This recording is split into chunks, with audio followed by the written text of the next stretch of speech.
Hi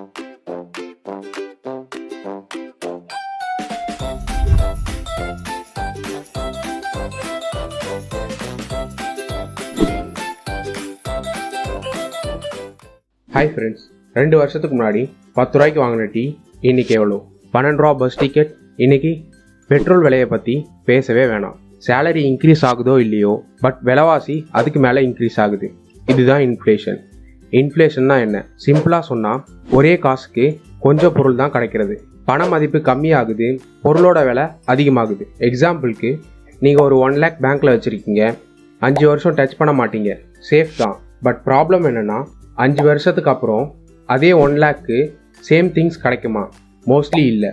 inflation 6%னா உங்கள் மணி growth 4% தானா? Technically நீங்கள் லாஸ் பண்ணிகிட்ருக்கீங்க. சேவிங்ஸ் சேஃப்டிக்காக, இன்வெஸ்ட்மெண்ட் இன்ஃப்ளேஷனை பீட் பண்ணுறதுக்காக. இப்போ புரிஞ்சுதா டிஃப்ரென்ஸ்? இன்ஃப்ளேஷனை புரிஞ்சுக்கிட்டா தான் இன்வெஸ்ட்மெண்ட்டோட இம்பார்ட்டன்ஸ் புரியும். லாஸ்ட் மந்த் மட்டும் 13,000 இன்வெஸ்ட் பண்ணிருக்கேன்.